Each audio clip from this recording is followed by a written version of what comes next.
चलें जनाब, class start करते हैं। बिस्मिल्लाहिर्रहमानिर्रहीम। Lecture number 1,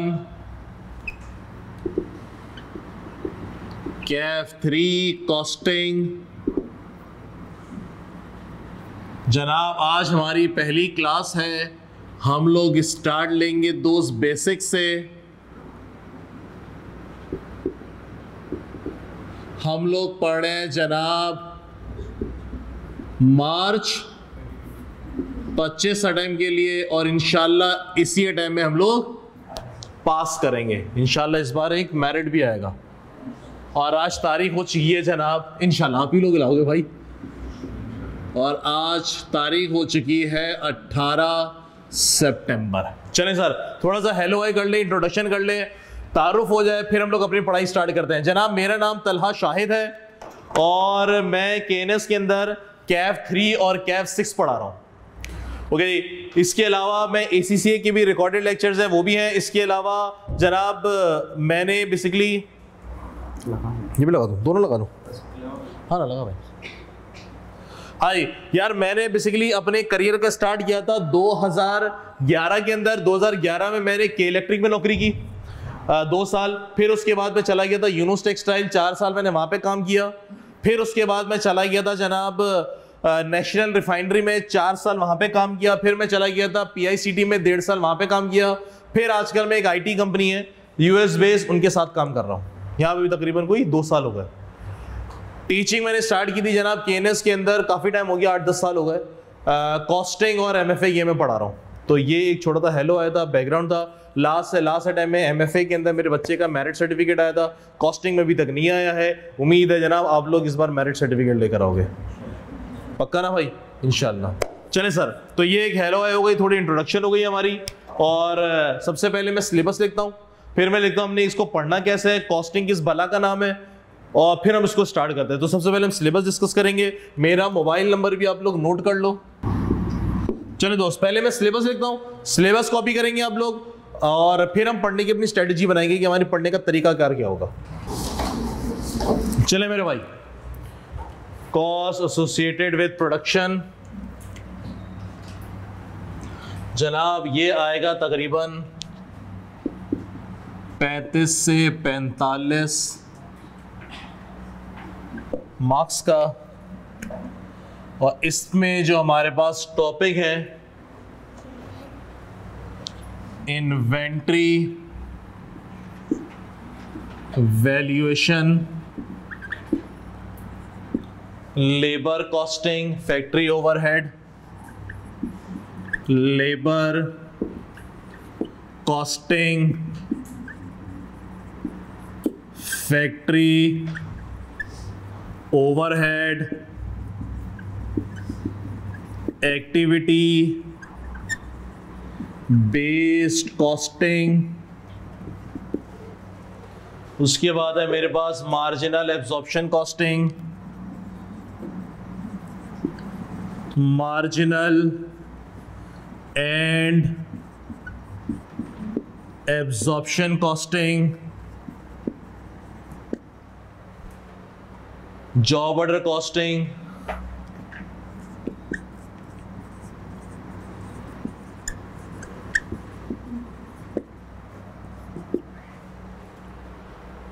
cost flow to production,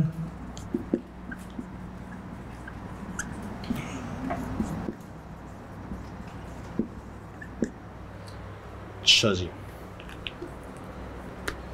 second है हमारे पास कॉस्ट फ्लो, ये हमारे पास है जनाब 20 से 30 मार्क्स का।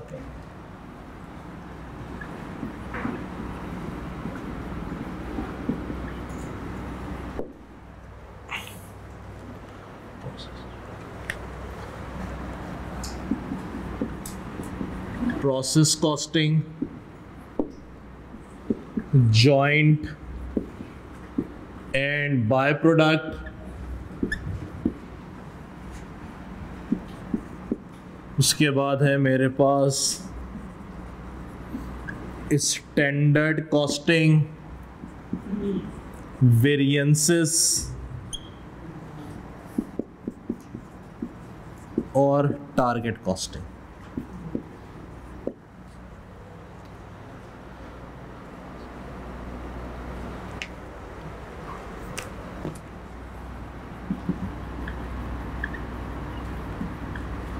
Cost management,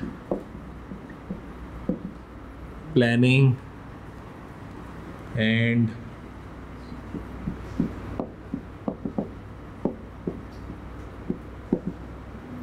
decision making. चले दोस्त, ये सिलेबस है हमारा। सिलेबस को पहले जरा कॉपी करें और फिर हम इसके ऊपर डिस्कशन करते हैं। चले दोस्त सुनेंगे। अच्छा भैया, ये हमारा सिलेबस है। इस सिलेबस के अंदर वेटेज कवर है कि इस पोर्शन से कितने मार्क्स का आएगा, 35 से 45। इस पोर्शन से हमारे पास 20 से 30 मार्क्स का और वहां पे 30 से 40 मार्क्स का। और एग्जामिनर तकरीबन ये पैटर्न फॉलो करता है, तकरीबन ये पैटर्न एग्जामिनर फॉलो करता है। डन है जी। अच्छा भाई, अभी तो तुम लोग को नहीं पता इसमें मैंने लिखा क्या है। जनाब, पढ़ने का तरीका कैसे होगा वो भी सुन लीजिए।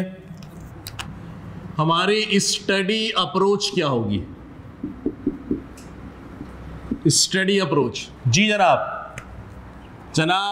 100% सिलेबस हमारा फिजिकल क्लास में कवर होगा।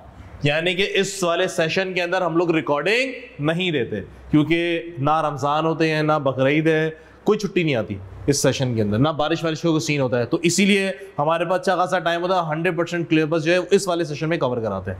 तो 100% सिलेबस हमारे क्लास के अंदर कवर होगा। सेकंड जनाब, पढ़ने की स्ट्रेटजी क्या होती है? हमारी पढ़ने की स्ट्रेटजी होती है जनाब, सबसे पहले कॉन्सेप्ट कवर किया जाता है, कॉन्सेप्ट उस चैप्टर का, और वो कॉन्सेप्ट कवर किया जाता है छोटी छोटी एग्जाम्पल के साथ, छोटी छोटी एग्जाम्पल के साथ। फिर दोस्त, आपने पास्ट पेपर कवर करने हैं जनाब। पास्ट पेपर कहां से कहां तक? ऑटम 2009 से लेके अभी जो हमारी लास्ट अटेम्प्ट हुई है, कौन सी हो गई जनाब? ऑटम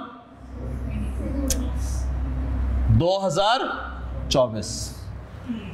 डन हो गई बात। अगर हमें कुछ पास पेपर छोड़ने भी पड़े तो हम पुराने वाले छोड़ देंगे, लेकिन लेटेस्ट वाले बोले तो 2014-15 के बाद वाले तो सारे के सारे करने हैं। और मेरी कोशिश होती है जनाब, तकरीबन 80 से 85% हम लोग क्लास के अंदर कर लें पास्ट पेपर्स। डन है जी। बहुत जो पुराने होते हैं, जाहिर सी बात है हमने सिलेबस भी तो अपना कवर करना है ना यार, एक लिमिटेड टाइम पे भी कवर करना है, तो इसके हिसाब से ये। Number 4, total number of lectures. Total number of lectures हमारे पास जनाब 80 होते हैं। 80 लेक्चर के अंदर आपका सिलेबस खत्म। टाइम ड्यूरेशन कितने होगा क्लास का? क्लास ड्यूरेशन जनाब 1.5 आवर्स। बहुत हो गया तो 2 घंटे, इससे ऊपर नहीं। फ्राइडे को 2 घंटे की होती है, ओके जी, वरना 1.5 घंटे। छठी जनाब, होमवर्क अप्रोच होगी। अगर तो आप होमवर्क करके नहीं आओगे तो जनाब अगले दिन आप मुझसे थोड़ा सा जलील होगे। अब ये कर सकते हैं यार, पिटाई पिटाई तो नहीं कर सकते, होमवर्क अप्रोच लाजमी है। नंबर 7 जनाब, पंक्चुअलिटी रखनी है, क्लास में लेट नहीं आना। वजह यह है कि यार कॉन्सेप्ट निकल जाता है ना, कॉन्सेप्ट निकल गया तो कहानी खत्म, फिर क्यों हो रहा है क्या हो रहा है नहीं पता। और अगर रिकॉर्डिंग वाले हैं जनाब, ऑनलाइन वाले, अगर तो कोई रिकॉर्डेड लेक्चर देख रहा है तो खुदारा नॉर्मल स्पीड में देखिएगा। अगर तो कोई रिकॉर्डेड है, ऑनलाइन वाले बहुत सारे बच्चे रिकॉर्डेड होते हैं, तो जनाब लेक्चर कैसे देखना है आपने? नॉर्मल स्पीड पे। कुछ भी करो, मूवी तो नहीं देखते ना हम लोग 1.5 पे, मूवी देखते हैं हम लोग, हैं मूवी भी देखते हैं 1.5 में, मूवी भी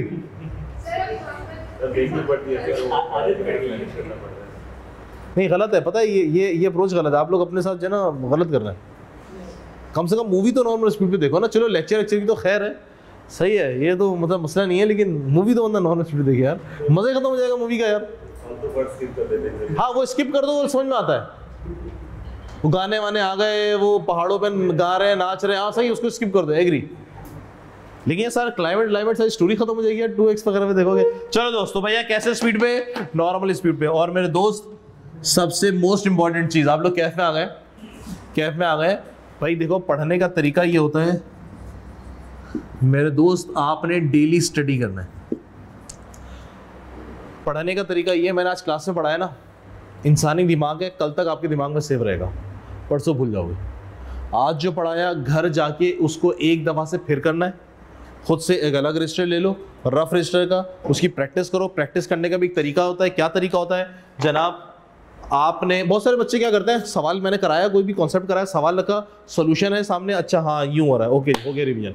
ऐसे नहीं, सवाल है, सवाल आप खोलोगे, पहले छोटी छोटी मेरी बातें होंगी, उस देखोगे तो वैसी बात क्लास की याद आ जाएगी कि क्लास में क्या बात हुई थी। अलग से रजिस्टर के अंदर सवाल सामने होगा, सॉल्यूशन छुपा हुआ होगा, आपने पूरा सॉल्व किया, फिर सॉल्यूशन से मैच कर लिया।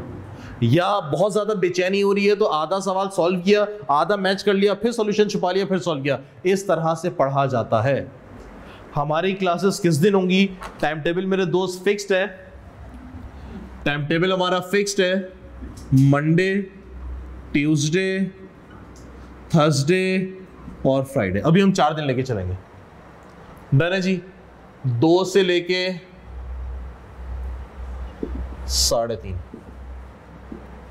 फ्राइडे को 3 से 5 नमाज का टाइम होता है, इसलिए ना भाई। ये हमारा सेशन टाइम टेबल लॉक है, ये चलेगा। सेशन कब खत्म हो जाएगा सर?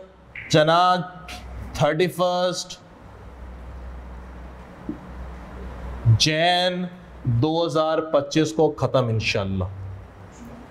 फरवरी का आप घर पे बैठ के पढ़ाई करेंगे, डन है। सेशन खत्म हो जाता है, क्लासेस खत्म हो जाती हैं, तो फिर उसके बाद एक रिवीजन प्लान करवाता हूं मैं। व्हाट्सएप ग्रुप हमारा बन जाएगा, उसमें थोड़ा एक्टिव रहेंगे। एक रिवीजन प्लान करवाता हूं। रिवीजन क्लास में नहीं होता, वो पढ़ लिया आपने, पोर्टल है आपके पास, मसला नहीं है। मसला होता है कि यार आपको पर कोई प्रेशर होना चाहिए, सर पे डंडे मारने वाला होना चाहिए जो बोले भाई पढ़ लो, सही है। तो वो काम मैं फिर फरवरी में कर रहा हूं, डर हो गई बात। तो जनाब ये हमारा शेड्यूल है, फिक्स है। एक क्लास में और ऐड ऑन कर दूंगा सैटरडे की, लेकिन अभी नहीं, रिजल्ट आ जाएगा फिर उसके बाद, ठीक है जी। तो हमारी फिर इस तरह से शेड्यूल चलेगा, शेड्यूल हमारा लॉक है। कोर्स इंशाल्लाह हमारा 31 जनवरी को खत्म, 80 लेक्चर होंगे, इससे कम मैं कर सकता हूं, थोड़ी स्मार्ट वर्किंग करके कोशिश करूंगा इससे ऊपर ना लेके जाऊं, डन हो गई बात। किसी को कोई एतराज है तो मुझे जनाब, टेस्ट सिस्टम इस बार आप लोग के ढेर सारे टेस्ट होने वाले हैं भाई, इस बार आप लोग के ढेर सारे टेस्ट होने वाले हैं। तो भैया टेस्ट के लिए जना बड़ा एक्टिव रहना, क्योंकि उसी से आपकी तैयारी होगी। फिट हो गया? किसी को कोई एतराज? किसी को, मेरे दोस्त, कोई एतराज नहीं है? पढ़ाई स्टार्ट करें अपनी, फिट है एकदम, मस्त है। अच्छा सुन लो भाई, सुन लो, कॉस्टिंग के पर्चे को कहा जाता है कि ये ग्रुप ए का मुश्किल तरीन पर्चा है, और ये बात काफी हद तक ठीक भी है। कैसे मुश्किल है जनाब? इसके अंदर ना मिसिंग डेटा वाला सीन है, पहेलियों वाला सीन है, चीजें गायब है। फाइनेंशियल अकाउंटिंग में क्या होता है? सारा का सारा डेटा अवेलेबल है, सारा का सारा डेटा अवेलेबल है, बस कैलकुलेट कर दो। कॉस्टिंग के अंदर आधा डेटा है, आधा मिसिंग है, पहले मिसिंग डेटा ढूंढो और फिर सॉल्व करो। कॉस्टिंग के अंदर ये मसला है। कॉस्टिंग के ऊपर से मैथ्स भी है। कैसी मैथमेटिक्स है जनाब? वही मिसिंग इंफॉर्मेशन वाली मैथ्स है। मिसिंग इंफॉर्मेशन हम लोग अलजबरा करते थे ना स्कूल के अंदर, स्कूल में क्या होता था? मिसिंग इंफॉर्मेशन होती थी, उसको हम लोग एक्स बना लेते थे, फिर इक्वेशन सॉल्व करते थे, मिसिंग इंफॉर्मेशन निकल आती थी। कॉस्टिंग में भी ऐसा ही है। कॉस्टिंग में भी जब भी कॉस्टिंग थोड़ा सा मुश्किल हो गया, और आपको पता है जनाब अगले जो सिलेबस चेंज हो रहा है, ये ग्रुप बी में जा रहा है, ग्रुप बी में जाएगा तो थोड़ा और मुश्किल हो जाएगा। तो इस बार इस पर्चे को पास करना है, वरना ग्रुप बी, हाँ इधर सॉल्व हो गया और ये ग्रुप बी में पड़ा हुआ तो हमारा मतलब वो क्लियर ही होगा ना, उधर दोबारा ना ना ना ना, ऐसी जाती नहीं होती आईक्यू में। आईक्यू में ऐसी जाती नहीं होती। वो कह रहे हैं अगर अभी पास कर लिया, ग्रुप बी में चला गया तो मैं क्या दोबारा देना पड़ेगा? नहीं भाई, आईक्यू है यार, खुदा खाफिर, ऐसा थोड़ी है, ऐसा जुल्म थोड़ी होगा। ठीक है जी, स्टार्ट करें पहली पढ़ाई, पक्का? Logic clear? डन। चलो दोस्त, मैं जरा बोर्ड का सफाया कर रहा हूं और उसके बाद फिर हम लोग अभी, अच्छा सुनिएगा, पढ़ने से पहले जनाब ये जितने भी चैप्टर्स हैं, इन चैप्टर को पढ़ने से पहले हमें कॉस्टिंग की बेसिक बनानी पड़ेगी। तो हमारी अभी 4 से 5 क्लासेस बेसिक की लगेंगी, ताकि आपको पता चले कुछ टर्मिनोलॉजीज होती हैं, वो टर्मिनोलॉजीज पहले मैं आपको बता दूं, फिर मैं पहला चैप्टर स्टार्ट कराऊंगा, वरना आपके पहला चैप्टर समझ में नहीं आएगा। तो जनाब सबसे पहला बेसिक की हेडिंग बनाएंगे, 4 से 5 क्लासेस हमारी बेसिक की जाएंगी, उसके बाद फिर हमारी नॉर्मल पढ़ाई स्टार्ट हो जाएगी। चले दोस्त, मिटाओ मैं इसको। चले मेरे भाइयों दोस्तों सुने, अभी सबसे पहले हम लोग सब्जेक्ट को समझेंगे कि जनाब ये सब्जेक्ट है क्या। हमारे पास इस सब्जेक्ट का नाम है कॉस्ट एंड मैनेजमेंट अकाउंटिंग। दोस्त सुने, अभी से लेके 5-10 मिनट के अंदर हमें सब्जेक्ट समझ में आएगा कि सब्जेक्ट है क्या। भैया एक बात बताइए, आप लोग जो है वो साइंस वाइंस स्कूल में पढ़कर आए हो, बायोलॉजी के अंदर क्या पढ़ते थे, जूलॉजी के अंदर क्या पढ़ते थे, सवाल है मेरा, जानवरों का, बॉटनी में क्या पढ़ते थे, प्लांट्स का। तो भैया कॉस्ट एंड मैनेजमेंट में क्या पढ़ेंगे, पहले इसको डिस्कस करते हैं। आओ दोस्तों, मैंने बोला यार अकाउंटिंग क्या होती है, सबसे पहले अकाउंटिंग का मतलब क्या है। हमने बोला दोस्त अकाउंटिंग का मतलब होता है रिकॉर्डिंग ऑफ ट्रांजैक्शंस। आप ट्रांजैक्शन को रिकॉर्ड करते हैं, बोले तो बुक कीपिंग, आप ट्रांजैक्शन को रिकॉर्ड करते हैं। जनाब ये ट्रांजैक्शन का मतलब क्या होता है, ट्रांजैक्शन का मतलब होता है बिजनेस एक्टिविटी, कारोबार की एक्टिविटी। जनाब कारोबार की एक्टिविटी बोले तो मैंने इन्वेंट्री खरीदी, मैंने माल खरीदा, मैंने गुड्स खरीदा, मैंने इन्वेंट्री बेची, मैंने तनख्वाह दी, मैंने इंश्योरेंस पे की, मैंने किराया पे किया, मैंने एडवांस में किराया पे किया। ये सारी की सारी क्या मेरे पास ट्रांजैक्शन है। बोले तो ट्रांजैक्शन का मतलब सेल्स ऑफ गुड्स, मतलब मैंने इन्वेंट्री सेल की, परचेजेस ऑफ गुड्स, मैंने इन्वेंट्री परचेज की, मैंने रेंट पे कर दिया, जनाब सैलरी महीना खत्म हो गया, सैलरी अक्रू हो गई।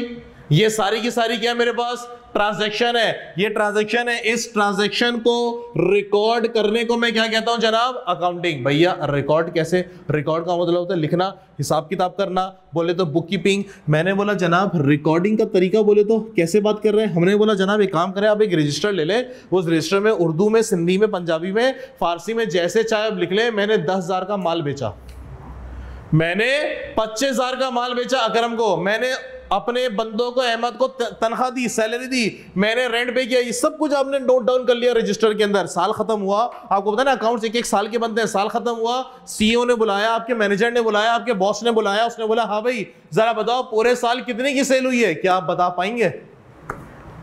है दोस्तों, क्या आप बता पाएंगे। सर बता तो पाएंगे, लिखा वो तो है, टाइम लगेगा, कागज पलटेंगे, कैलकुलेटर उठाएंगे, प्लस करेंगे, अभी ढूंढेंगे, अच्छा ये रहा 1.5-2 घंटे में आपने बोल दिया जनाब ने 10 लाख रुपए की सेल की है। कितने की सेल की है, 10 लाख रुपए की। वहां से फिर जवाब आया अच्छा कैश पे कितनी, क्रेडिट पे कितनी, कैश पे कितनी, उधार पे कितनी, बता पाओगे, बताएंगे, टाइम लगेगा। बहुत लिखा हुआ तो है सब, लेकिन टाइम लगेगा। आपने बोला जनाब 8 लाख कैश पे, 2 लाख उधार पे, आपने बता दिया। फिर 1.5-2 घंटे में फिर सवाल है अच्छा उधार वाले पैसे आ गए कि नहीं आए, क्या आप बता पाएंगे। बिल्कुल बताइए, लिखा हुआ तो है बॉस। इसका मतलब है बॉस, इसका मतलब है भैया रिकॉर्डिंग तो हो रही है, रिकॉर्डिंग तो हो रही है, काम तो पूरा हो रहा है, लेकिन यार उससे मकसद पूरा नहीं हो रहा, बहुत लंबी हो रही है। हमने कहा क्या करें जनाब, रिकॉर्डिंग ऑफ ट्रांजैक्शन का एक मेथड बना ले। दुनिया के अंदर रिकॉर्डिंग ऑफ ट्रांजैक्शन का एक मेथड बनाया जिसका नाम दिया गया डबल एंट्री सिस्टम। दोस्त कौन सा सिस्टम होता है ये जनाब, एक को डेबिट कर दिया जाता है और एक को क्रेडिट कर दिया जाता है, ऐसा ही ना भैया, एसेट इंक्रीज तो डेबिट, ऐसे कुछ जनाब। ये सिस्टम मेरे पास कौन सा कहलाता है, डबल एंट्री सिस्टम। हमने एंट्री बना दी, salaries expense debit, cash credit, पता है सबको। उसके बाद कहां उठ के जाता है डेटा, है जी, लेजर बोले तो टी अकाउंट। समराइज हो गया, छोटा हो गया, सारी सेल एक तरफ आ गई, सारी कैश ट्रांजैक्शन एक तरफ आ गई, सारी बैंक ट्रांजैक्शन एक तरफ आ गई। लेजर का काम यही होता है।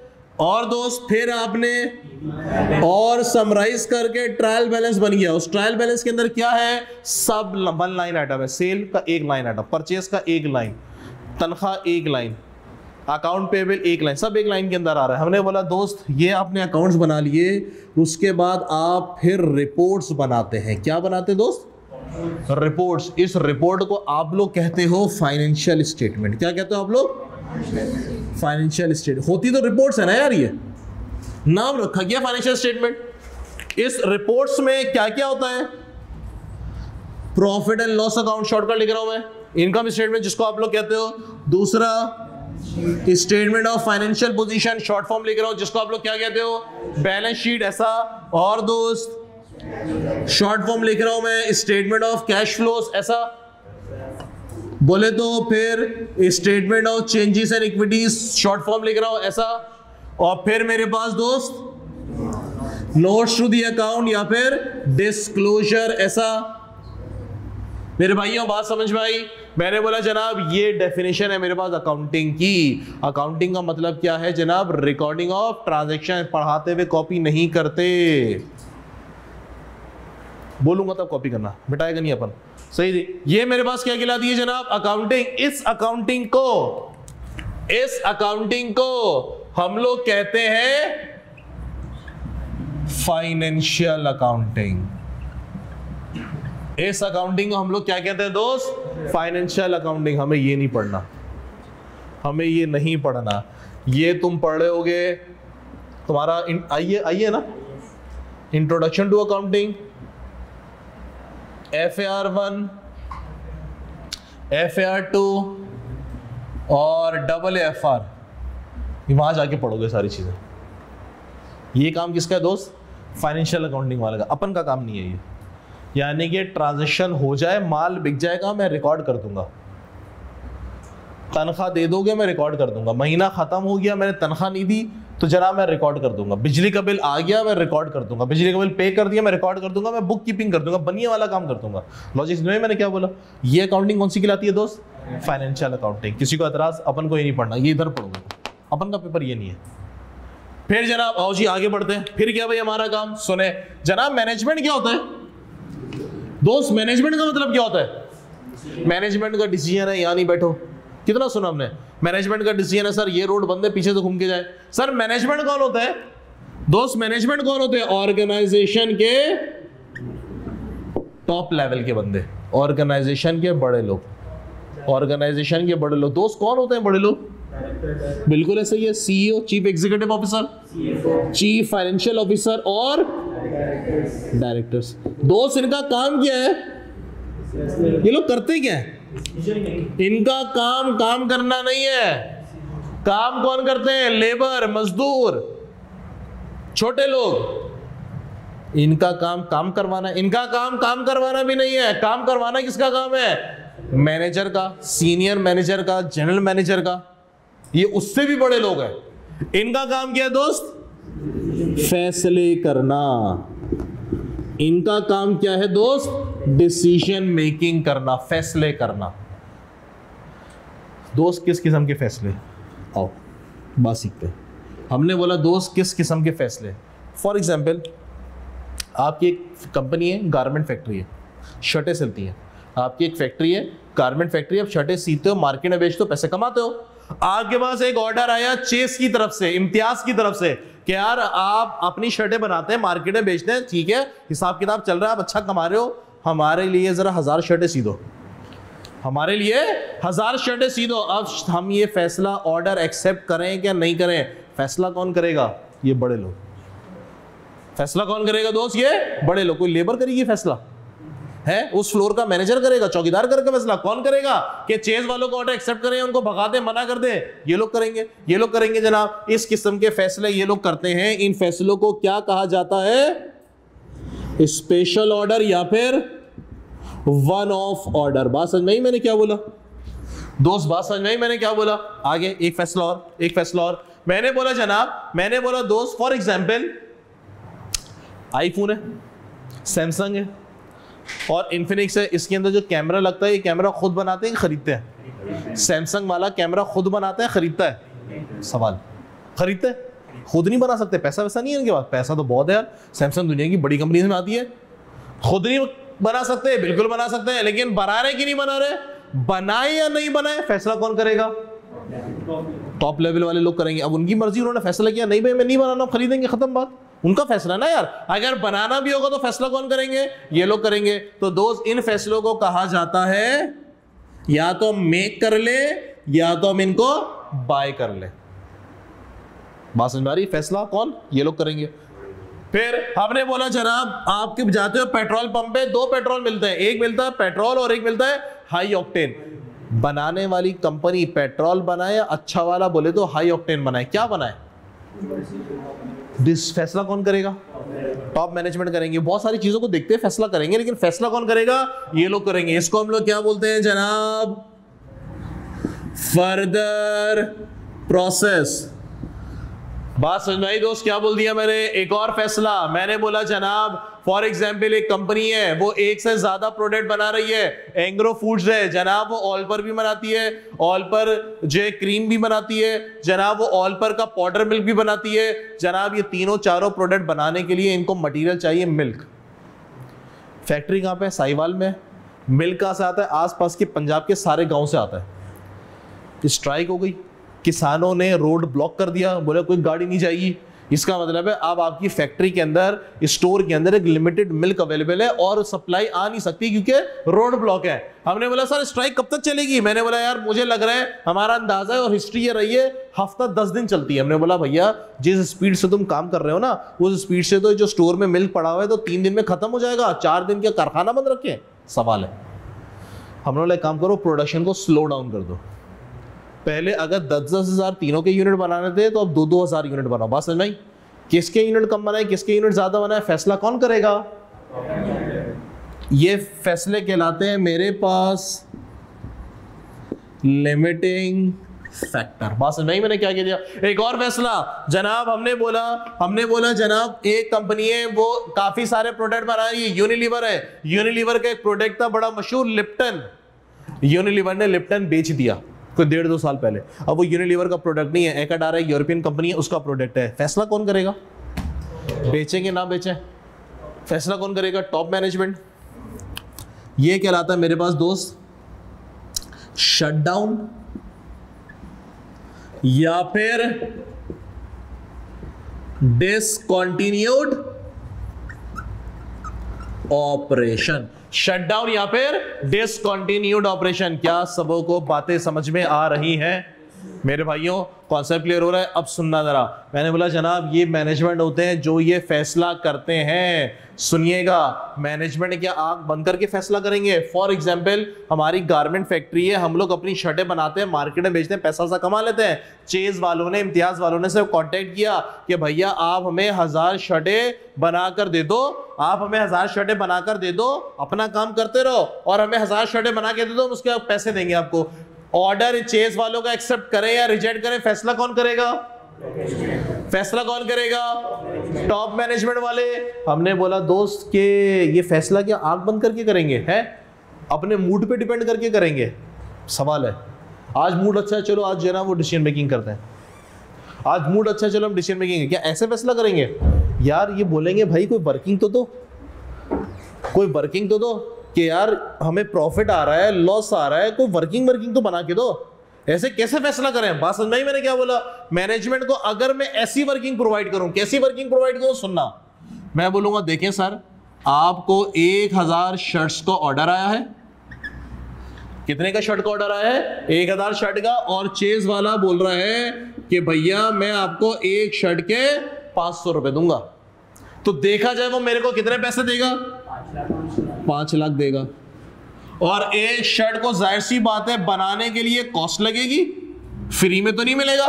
एक शर्ट बनाने के लिए कपड़ा भी खरीदना पड़ेगा, धागा भी खरीदना पड़ेगा, मजदूर से सिलाई कराऊंगा तो मजदूर को पैसे भी देने पड़ेंगे, फिर जब मशीन चलेगी तो बिजली का बिल भी आएगा। ऐसा मैंने बोला दोस्त ये 1000 शर्ट सीने के लिए 300 रुपए की कॉस्ट लगेगी। कपड़ा, धागा, मजदूर, बिजली सब मिला के कितनी खर्चा आएगा? 300 का। यानी कि कितना खर्चा आने वाला है दोस्त? 3 लाख का। तो मुनाफा कितना? 2 लाख का। अगर मैं मैनेजमेंट को ये 2 लाइनों की वर्किंग प्रोवाइड कर दो तो मैनेजमेंट को फैसले करने में कितनी आसानी होगी? सवाल है। आंख बंद करके फैसले तो नहीं करेंगे ना, फैसले किए जाते हैं नंबर्स की बेसिस के ऊपर कि मुनाफा है कि नुकसान है। पहला तो फैसला ये होता ना यार, कोई भी ऑर्डर करने जाओ तो क्या होता है भाई, प्रॉफिट है कि लॉस है, पहले तो ये, फिर बाद में देखा जाता है कि यार ये पार्टी पैसे देगी, चोर है नहीं है, ये ना हो कि यार हमारा अपने कस्टमर नाराज हो गए, फिर वो बाकी चीजें सोची जाती हैं। पहला क्या सोचा जाता है, प्रॉफिट है कि लॉस है। अगर मैं मैनेजमेंट को ये 3 लाइन की वर्किंग बना के दूं तो मैनेजमेंट को फैसले करने में आसानी होगी, हाँ के ना? ये वर्किंग करेगा कौन? ये वर्किंग टॉप मैनेजमेंट काम नहीं करते दोस्त, ये वर्किंग करवाएंगे किससे? फाइनेंशियल अकाउंटिंग वाला बोल रहा है दोस्त तुम माल बेच दो, ऑर्डर पकड़ लो, पैसे आएंगे तो मैं एंट्री बना दूंगा, कैश डेबिट सेल्स क्रेडिट, मैं वो काम कर दूंगा। तो ये वर्किंग हम किससे करवाएंगे दोस्त? जो टीम ये काम करती है उस टीम को मैं मैनेजमेंट अकाउंटिंग का बंदा कहता हूं। क्या कहता हूं मैं इसको? यानी कि ये वो अकाउंट्स की टीम है जो किन के लिए काम करते हैं? मैनेजमेंट के लिए, ताकि उनको फैसले करना आसान हो जाए। क्या सबों को बातें समझ में आ रही है? कोई दिक्कत परेशानी नहीं है? Logic clear? तो मैंने अकाउंट्स डिपार्टमेंट के अंदर 2 डिपार्टमेंट क्रिएट करवा दिए। पहला फाइनेंशियल अकाउंटिंग वाला, माल बेच दो रिकॉर्ड कर दूंगा, रिपोर्ट बना दूंगा। दूसरा वर्किंग करेगा ताकि मैनेजमेंट को फैसले करने में आसानी हो जाए। बात समझ में आई मैंने क्या बोला? ये वाला फैसला, इसके लिए वर्किंग हो गई। इधर आओ, लिमिटिंग फैक्टर। हमारे पास मिल्क शॉर्ट था, रास्ते ब्लॉक हुए थे, हमने बोला भैया जिस स्पीड से काम कर रहे थे उस स्पीड को स्लो करो। पहले तुम 10,000 यूनिट बनाते थे, अब तुम किसके यूनिट बनाओ? 2,000 यूनिट बनाओ। मैनेजर बोलेंगे क्या सबके 2,000 यूनिट बनाए? हमने बोला भाई इस प्रोडक्ट में ना ज्यादा प्रॉफिट है, इसके ज्यादा बनाओ, इसमें कम प्रॉफिट है, इसके कम बनाओ। एग्री करते हो? इस प्रोडक्ट में ज्यादा प्रॉफिट है, इसमें कम है, वर्किंग कौन देगा? फैसले करने में आसानी हो जाएगी मैनेजमेंट को। हाँ यार ये जो क्रीम वाला है ना इसको कम कर दो भाई, इसमें ज्यादा मुनाफा नहीं है, इसमें तो बहुत चिल्लड़ कमाते हैं हम लोग, इसको तुम बंद कर दो, 1 हफ्ते के लिए बंद कर दो कि टेंशन नहीं है। Logic clear? वर्किंग होगी तो हमें फैसले करना आसान हो जाएंगे। फिर हमने बोला मेक और बाय। अगर मैनेजमेंट, जनाब सैमसंग वाले क्या करते हैं, कैमरा जो है वो खरीदते हैं, बनाते हैं, खरीदते हैं, अगर उनको मैं वर्किंग करके दूं, देखो दोस्तों अगर तुम कैमरा बनाओगे तो ये कॉस्ट इंकर्ड होगी, इस क्वालिटी का कैमरा बनेगा, तुम खरीद रहे हो तो इतना महंगा पड़ रहा है तुम्हें। मैनेजमेंट को ये नंबर जब मैं दूंगा तो फैसले करने में आसानी होगी, सोच पाएंगे कि चल यार प्लांट लगा ही लेता है। बात समझ में आई मैंने क्या बोला? नहीं लगा सकते, पैसा तो बहुत है इनके पास। Logic clear? फिर मैंने बोला जनाब कि अगर तो मैं फर्दर प्लस की बात करूं कि जनाब हाई ऑक्टेन थोड़ा महंगा बिकता है, हाई ऑक्टेन महंगा बिकता है, नॉर्मल पेट्रोल सस्ता बिकता है। मैंने बोला भाई आप हाई ऑक्टेन बनाइए, थोड़ा सा चलो बना लो, कुछ लोग ये भी खरीदते हैं भाई, और ये उन गाड़ियों में लगेगा, वो गाड़ी वाले पैसा नहीं देखते, बोलते हैं गाड़ी सही रहे, हमारी चलने में सही रहे, वो 10-20 रुपए का फर्क होता है, ज्यादा फर्क भी नहीं होता। बस नहीं, मैंने क्या बोला? तो जब नंबर आएंगे मैनेजमेंट के पास तो उनको फैसले करने में आसानी होगी। दोस्त ये नंबर कौन प्रोवाइड करता है? मैनेजमेंट अकाउंटिंग वाले। मैनेजमेंट अकाउंटिंग वाले सिर्फ डाटा को ना कंपाइल करता है। मैनेजमेंट अकाउंटिंग वाले सिर्फ डाटा को क्या करते हैं? कंपाइल करके प्रेजेंटेबल फॉर्म में लेकर आते हैं। डाटा बनाता कौन है? सुनो, कितनी शर्टों का ऑर्डर था? ये नंबर कहां से आया होगा? उसको कस्टमर ने दिया होगा, चेज वाले ने, 1000 शर्टों का ऑर्डर है, कितने पैसे दे रहा है वो? 500 रुपए। ये नंबर किसने दिया होगा? वो भी चेज वालों ने, इम्तियाज वालों ने, कि भैया 500 रुपए देंगे हम लोग। ठीक हो गया। ये नंबर कहां से भाई? ये नंबर कहां से आया होगा? एक शर्ट बनाने पे 300 रुपए लग रहे हैं, यानी कि एक शर्ट बनाने पे कपड़ा लगा, धागा लगा, बुकरम लगा, लेबर पैसे लेके सीने के, और मशीन चलेगी तो बिजली का बिल आएगा। ये नंबर कौन देगा? मैनेजमेंट वाला सिर्फ नंबर को कंपाइल करता है, इधर उधर से नंबर लेता है और कंपाइल कर देता है। ये नंबर कौन देगा? एक डिपार्टमेंट हमें और क्रिएट करना पड़ेगा जिसका मकसद क्या होगा जिंदगी का? एक शर्ट बनाने पे कितनी कॉस्ट लग रही है, एक गाड़ी बनाने पे कितनी कॉस्ट लग रही है, एक कुर्सी बनाने पे कितनी कॉस्ट लग रही है। उस डिपार्टमेंट को हम क्या कहते हैं? Cost accounting. कॉस्ट अकाउंटिंग वाले का जिंदगी का मकसद क्या है दोस्त? कॉस्ट अकाउंटिंग वाले का जिंदगी का मकसद क्या है दोस्त? कॉस्ट पर यूनिट कैलकुलेट करना। एक शर्ट बनाने पे कितनी कॉस्ट है, एक गाड़ी बनाने पे कितनी कॉस्ट है, एक कुर्सी बनाने पे कितनी कॉस्ट है, एक एसी बनाने पे कितनी कॉस्ट है। क्या यह पता होना जरूरी है? काम का डिपार्टमेंट है कि नहीं है? कॉस्ट पता होगी तो प्राइस पता करेंगे ना भाई।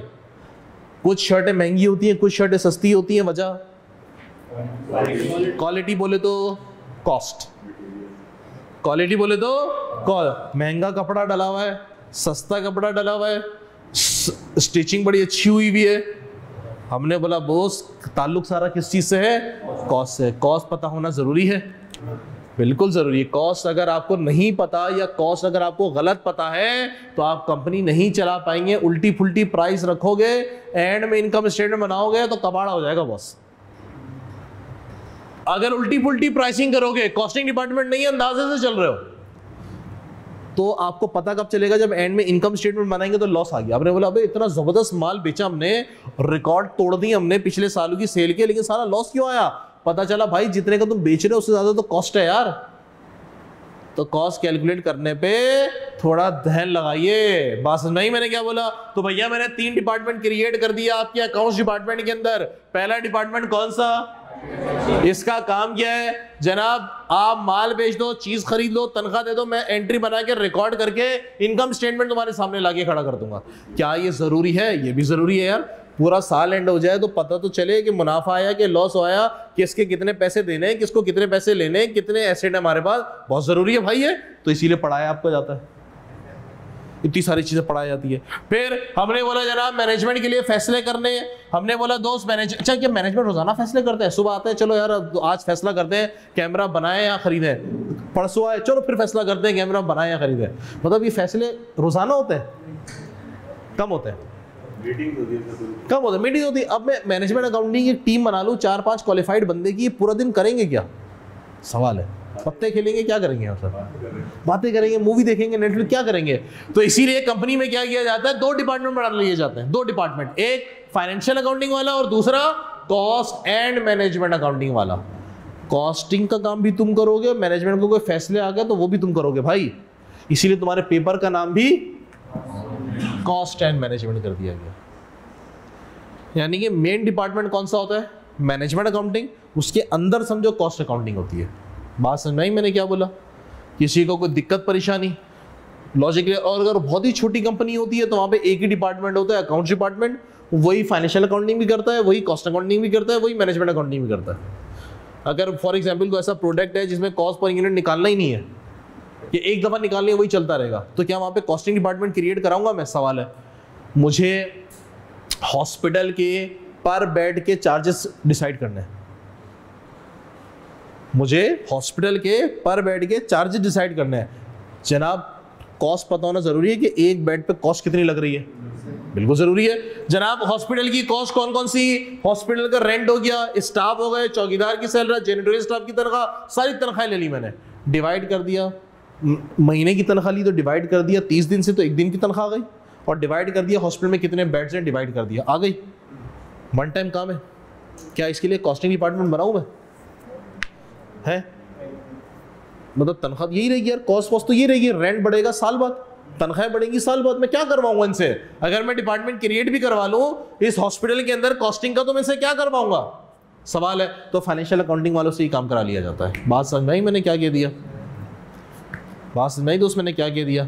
दवागो मेडिकल स्टोर है जनाब, कंपनी है ये बाकायदा ना, बड़ी कंपनी है दवागो मेडिकल स्टोर। जनाब एक दवाई इन्होंने, एक पैराडोल कितने की खरीदी? बेचनी है ना यार, प्राइस डिसाइड करनी है, कितने की खरीदी?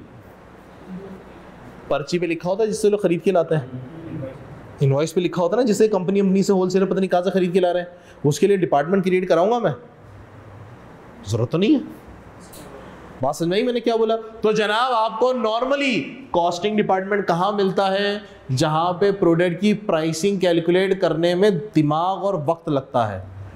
और प्रोडक्ट की प्राइस कॉस्ट कैलकुलेट करने के लिए दिमाग और वक्त कहाँ पे लगता है? जहाँ पे मैन्युफैक्चरिंग होती है, जहाँ पे प्रोडक्ट तैयार होता है, जहाँ पे शर्टें बनाई जाती हैं, जहाँ पे शर्टें सी जाती हैं, जहाँ पे गाड़ियाँ बनाई जाती हैं, जहाँ पे कुर्सियाँ बनाई जाती हैं, जहाँ पे दवाइयाँ बनाई जाती हैं, जहाँ पे पेट्रोल डीजल बनाया जाता है। बोले तो मैन्युफैक्चरिंग कॉस्ट। तो कॉस्ट अकाउंटिंग का ऑब्जेक्टिव क्या है दोस्त?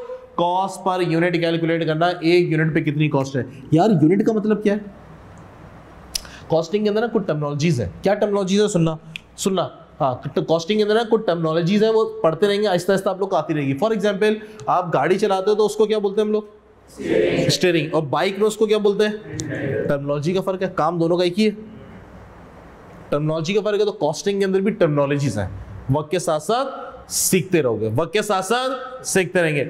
हम लोग बाइक में शीशा लगाते थे ना, उसको हम लोग क्या बोलते हैं? अब गाड़ी में बोलते हैं साइड मिरर, गाड़ी बाइक में क्या बोलते हैं? शीशा, मिरर, और गाड़ी में क्या बोलते हैं? Side glass.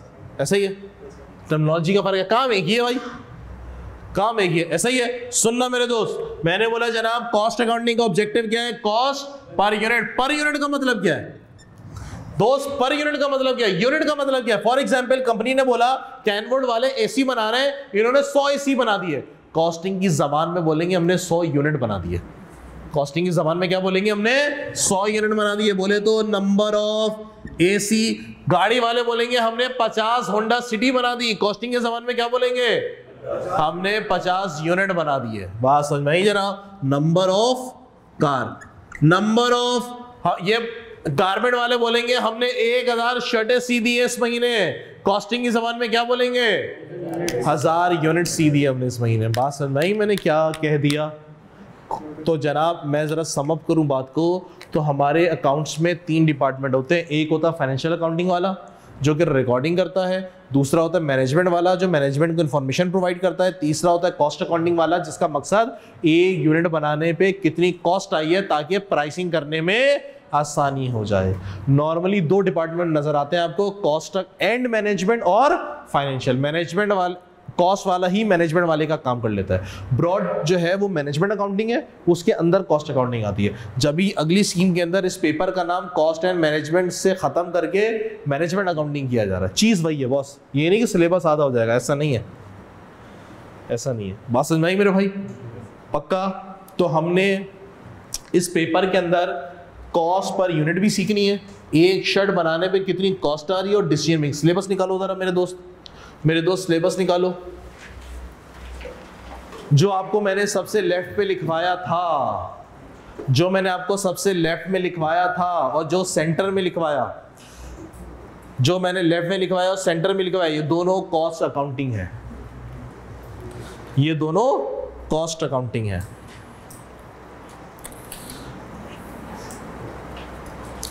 और जो मैंने सबसे लास्ट में लिखवाया ये क्या है दोस्त मेरे पास? Management accounting.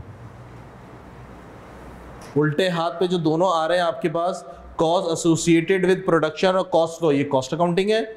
और जो cost management planning and decision making है, ये क्या मेरे पास? मैनेजमेंट अकाउंटिंग है। क्या बात समझ में आई? हमें सिलेबस समझ में आया कि अपन ने पढ़ना क्या है?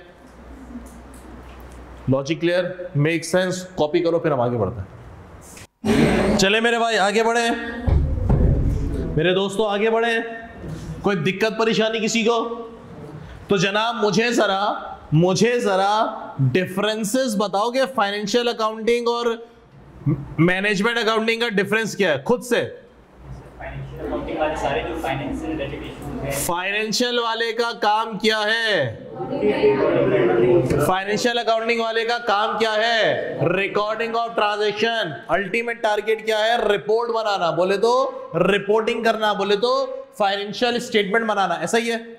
मैनेजमेंट अकाउंटिंग वाले का काम क्या है? मैनेजमेंट को रिपोर्ट प्रोवाइड करना। एग्री करते हो? फाइनेंशियल अकाउंटिंग वाला किसके लिए काम करता है?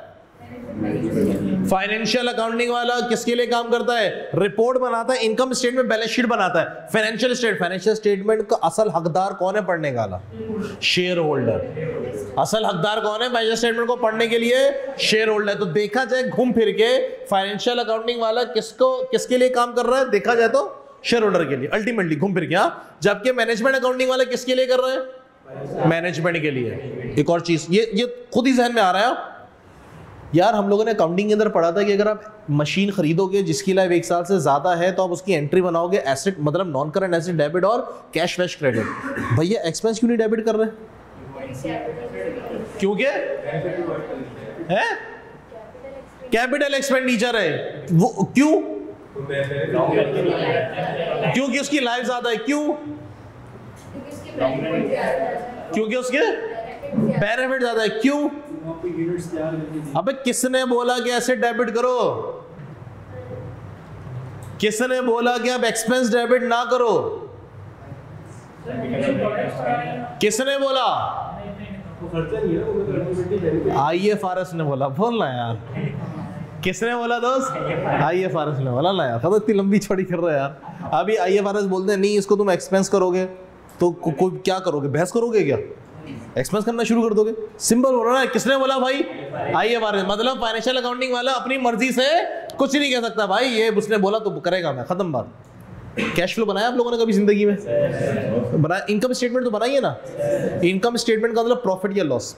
तुम सेट हो, तुम ऑनर हो एक कंपनी के, तुम्हारे पास टाइम नहीं है, सेट लोग के पास टाइम नहीं होता। इनकम स्टेटमेंट में पहली नजर किस पे जाती है? प्रॉफिट पे। साला सबसे नीचे आता है? अबे भाई ऊपर रखो ना इसको यार। सेट लोग के पास टाइम थोड़ी होता, बोलते दिखा दिखा कितना है, क्या देखेगा? एक्सपेंस देखेगा, ये देखेगा? नहीं, पहली नजर किस पे पड़ती है? प्रॉफिट पे। तो सबसे नीचे क्यों है? सवाल है। IFRS ने फॉर्मेट ऐसा बना के दिया, कल वो फॉर्मेट चेंज कर दे, प्रॉफिट ऊपर लिख दे, है वही करना पड़ेगा। तो भाई फाइनेंशियल अकाउंटिंग वाला किसके हिसाब से काम करता है? IFRS के हिसाब से। हाँ के ना? कोई दिक्कत परेशानी नहीं है? मैनेजमेंट अकाउंटिंग वाला इंडस्ट्री की बेस्ट प्रैक्टिस के हिसाब से, इंडस्ट्री की बेस्ट प्रैक्टिस के हिसाब से कैसी होती है वक्त के साथ साथ सीखेंगे। फाइनेंशियल अकाउंटिंग वाला जो अकाउंट्स बनाता है, शेयर होल्डर को आंख बंद करके दे देगा या कुछ चेक करता है उसको? कौन चेक करता है? ऑडिटर। मैनेजमेंट अकाउंटिंग का काम कोई चेक नहीं करता। अकाउंट्स कितने साल बाद बना ले? 5-5 साल बाद बनाए हैं? किसने बोला 1 साल बाद? IFRS ने बोला, कंपनीज एक्ट ने बोला है, और मैनेजमेंट ने आपको एक वर्किंग दी। उन्होंने बोला यार ये स्ट्राइक हो गई है, किसान जो है रोड पे आके बैठ गए, और बताओ हम लोग जो ना इस प्रोडक्शन इस स्पीड लेवल पे तो काम नहीं कर सकते जिस स्पीड लेवल पे कर रहे थे, अपनी स्पीड को थोड़ा सा ना कम करना पड़ेगा। मतलब हमें कुछ प्रोडक्ट को ना कम बनाना पड़ेगा। जरा जल्दी से बताओ कि हम जो है ना वो कौन सा प्रोडक्ट नहीं बनाए या कौन सा प्रोडक्ट हम कम करें। आप आराम से 5-6 दिन 8 दिन बाद वर्किंग लेके जा रहे हो। क्या ऐसा होगा? हर डिसीजन मेकिंग की नेचर ऑफ अर्जेंसी अलग अलग होगी। बात मानते हो?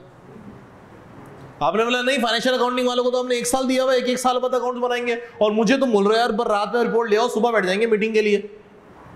उनको तुम बोलते हो 1-1 साल के अकाउंट्स बनाओ, तुम मुझे 1 दिन का टाइम भी नहीं दे रहे। क्या ऐसा होगा? नहीं सर। मैनेजमेंट अकाउंटिंग वाले का फैसला कौन करेगा? भैया रिपोर्ट चाहिए, वो मैनेजमेंट करेंगे। वो डिपेंड करता है अर्जेंसी कितनी है, अर्जेंसी कितनी है। क्या बात समझ में आ रही है? तो हम अब लिखने के लिए जा रहे हैं जनाब, differences between financial accounting and management accounting. लिखूं क्या है दोस्तों?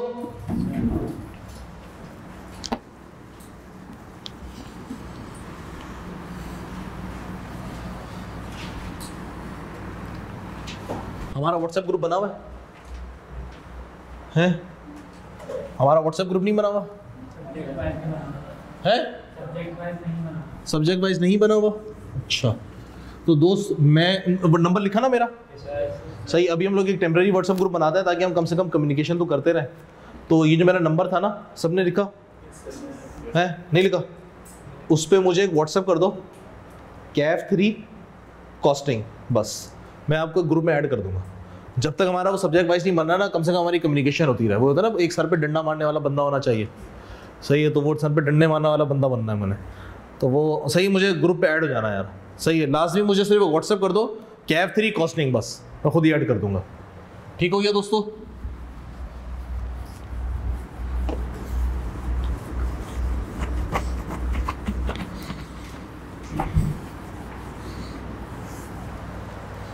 चले मेरे भाई, अब हम पढ़ने के लिए जा रहे हैं फाइनेंशियल अकाउंटिंग और कॉस्ट एंड मैनेजमेंट अकाउंटिंग। अच्छा, हमारा ये जो पर्चा है ना भाई, ये प्योरली कैलकुलेशन बेस्ड पर्चा है।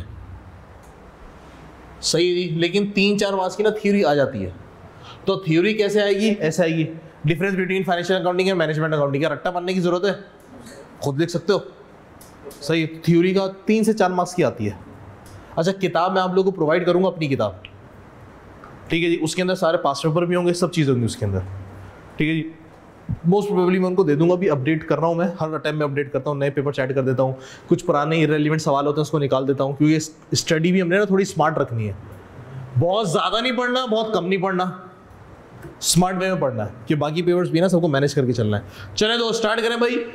दोस्त पहली बात, फाइनेंशियल अकाउंटिंग वाले का पर्पस क्या है? यस दोस्त, फाइनेंशियल अकाउंटिंग वाले का पर्पस क्या है? जनाब इसका पर्पस है फाइनेंशियल स्टेटमेंट बनाना, और फाइनेंशियल स्टेटमेंट को आप लोग क्या कहते हैं? रिपोर्टिंग। क्या कहते हैं दोस्त? रिपोर्टिंग। एग्रीड? एग्रीड। जनाब कॉस्ट एंड मैनेजमेंट अकाउंटिंग वाले का ऑब्जेक्टिव क्या है? इंफॉर्मेशन प्रोवाइड करना, provide information to management, management को इंफॉर्मेशन प्रोवाइड करना। क्या बात समझ में आ रही है मेरे दोस्तों? पक्का? चले दोस्त भैया, ये लोग रिपोर्ट किसको करते हैं? ये लोग रिपोर्ट किसको करते हैं, मतलब किसके लिए काम कर रहे हैं? ये लोग काम करते हैं दोस्त, यानी कि इनकी रिपोर्टें कौन पढ़ता है? Share holder. और ये लोग किसके लिए रिपोर्ट बनाते हैं? मैनेजमेंट के लिए। बात समझ में आ रही है मेरे भाइयों? चले दोस्त, और इसके अलावा ये फाइनेंशियल अकाउंटिंग वाले अपने हिसाब से डेबिट क्रेडिट करते रहते हैं? कोई रूल्स एंड रेगुलेशन है? कोई रूल्स एंड रेगुलेशन है दोस्त? सर यहाँ पे कौन से रूल्स एंड रेगुलेशन? बोले तो ऐसा अपने हिसाब से नहीं। इंटरेस्ट बोरिंग कॉस्ट तुम लोगों ने शायद अभी नहीं पढ़ा होगा, चलो छोड़ो, पढ़ लिया, आज ही पढ़ा। अच्छा, हाँ वो वाले बच्चे भी तो बैठे हैं यहाँ से। डर हो गया दोस्त? पक्का? हमने बोला जनाब यहाँ पे कोई रूल्स एंड रेगुलेशन नहीं है, इंडस्ट्री की बेस्ट प्रैक्टिस के हिसाब से, इंडस्ट्री की बेस्ट प्रैक्टिस के हिसाब से। डन हो गई बात दोस्त? फ्रीक्वेंसी कितनी? फ्रीक्वेंसी मतलब 3 साल बाद अकाउंट्स बनाए है। मैंडेटरी क्या है बॉस यहाँ पे? एनुअली। हाफ ईयरली भी होता है, पता है ना भाई, लिस्टेड कंपनीज के लिए। क्वार्टरली भी होता है। यहां पे दोस्त एज पर मैनेजमेंट ने बोला दोस्त आज चाहिए तो चाहिए। डिपेंड करता है कितना अर्जेंट है मैटर, डिपेंड करता है। टाइम निकल गया तो फिर कहानी खत्म हो गई ना यार। अर्जेंसी डिपेंड करता है अर्जेंसी के ऊपर, मैनेजमेंट के ऊपर। डन हो गई बात? चले दोस्त, फाइनेंशियल अकाउंटिंग वाले ने जो काम किया, नंबर 5 जनाब वेरिफिकेशन। इसके काम को, ये जो अकाउंट्स बना रहा है, फाइनेंशियल स्टेटमेंट बना रहा है, क्या ऐसी छाप के शेयर होल्डर को दे दिया जाए? कोई इसकी जांच पड़ताल करेगा?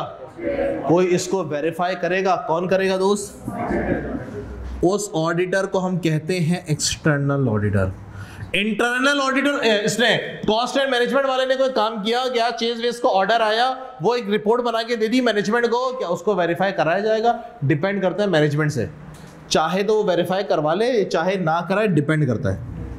यानी कि मैंडेटरी नहीं है, मैंडेटरी नहीं है, लेकिन ये मैंडेटरी है दोस्त, लाजमी है ऑडिट कराना। क्या बात समझ में आ रही है? एग्जाम में आएंगे अगर तो लिख पाओगे? कॉपी करें दोस्त। चलें दोस्तों, आखिरी चीज मेरे भाई सुने तो हमें सबसे पहले कॉस्ट अकाउंटिंग पढ़नी है। कॉस्ट अकाउंटिंग पढ़ेंगे तो फिर हम मैनेजमेंट अकाउंटिंग पढ़ पाएंगे।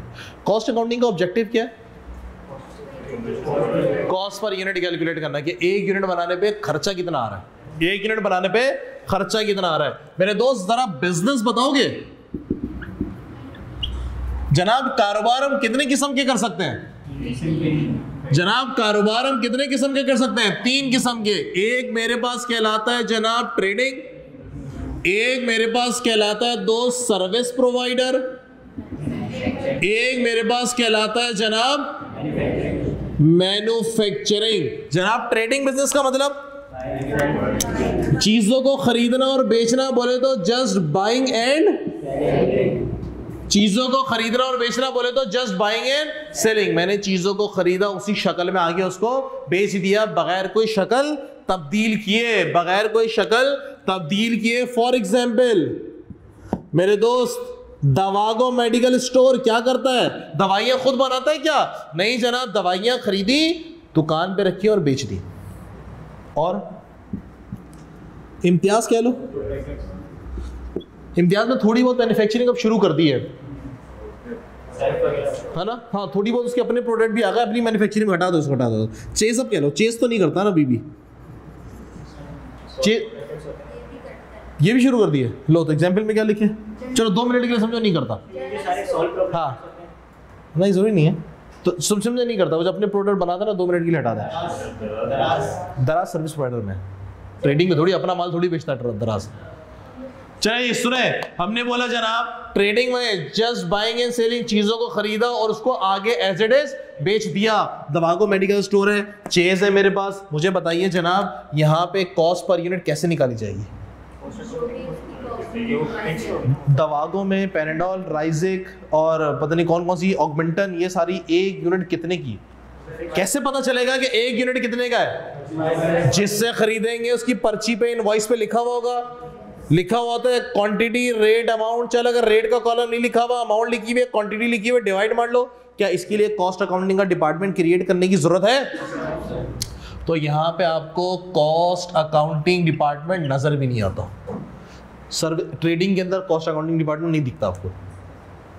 डन हो गई बात? आगे सर्विस प्रोवाइडर वाले कौन होते हैं? इनका काम क्या होता है? जस्ट सर्विस प्रोवाइड करना, ना कोई चीज खरीदना, ना कोई चीज बेचना। दोस्त फॉर एग्जाम्पल बतलाइए, है एक मेरे पास हॉस्पिटल्स हो गए और एजुकेशन इंस्टीट्यूट, केएनएस तो एनजीओ है ना, नॉट फॉर प्रॉफिट ऑर्गेनाइजेशन, फी सबिल्लाह काम करता है वो तो सही है।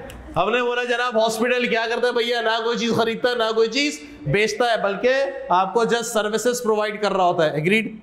क्या यहाँ पे कॉस्टिंग होगी कि एक बेड पे कितनी होगी, लेकिन बार बार नहीं होती, फ्रीक्वेंटली। जिस तरह मैंने एग्जांपल कोट की थी ना भाई, कि टोटल हॉस्पिटल का रेंट है, वहाँ के स्टाफ की तनख्वाह, जेनिटोरियल की तनख्वाह, चौकीदार की तनख्वाह, सबको ले लो, divide by number of 30 days और नंबर ऑफ बेड कर दो, कॉस्ट आ गई। क्या बार बार करने की जरूरत है? नहीं है। तो यहाँ पे भी आपको कॉस्ट अकाउंटिंग डिपार्टमेंट नजर नहीं आता। तीसरा मेरे पास मैन्युफैक्चरिंग। मैन्युफैक्चरिंग का मतलब क्या होता है?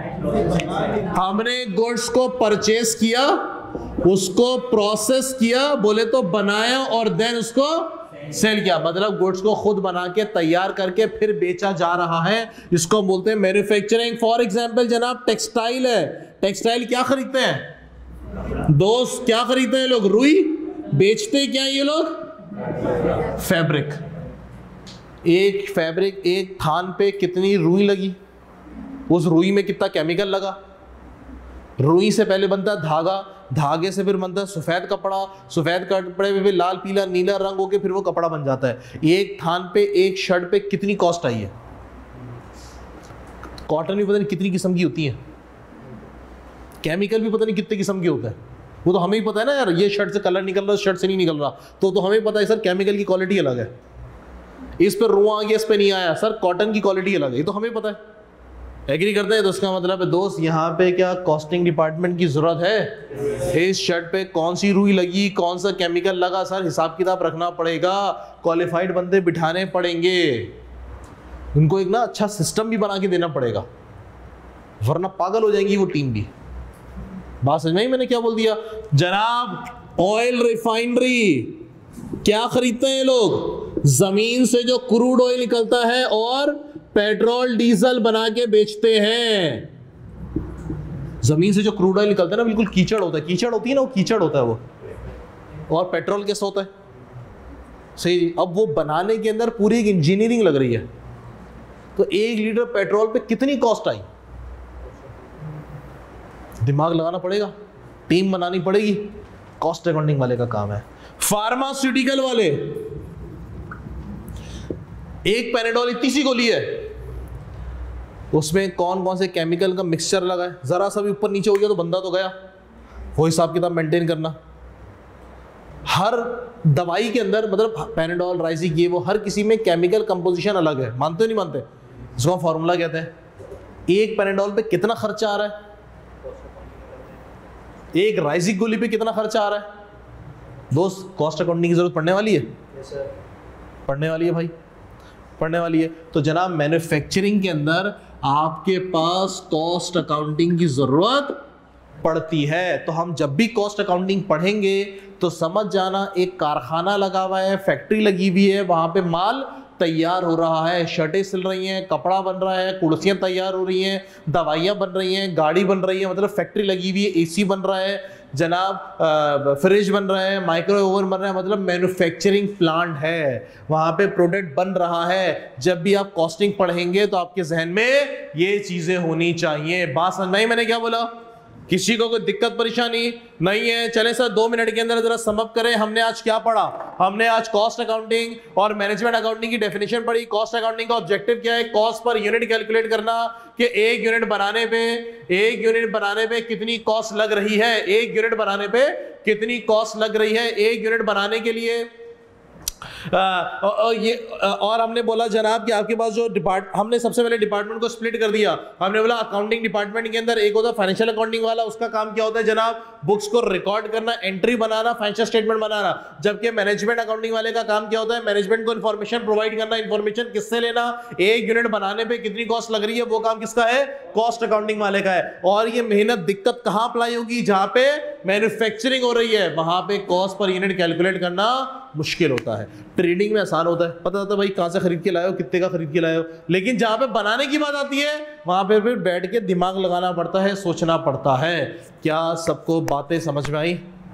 पक्का? All good, all clear? किसी को एतराज नहीं है? चले सर आज की क्लास को यहीं तक रखते हैं, फिर इंशाल्लाह आपसे कल मुलाकात होगी। खुदा हाफिज।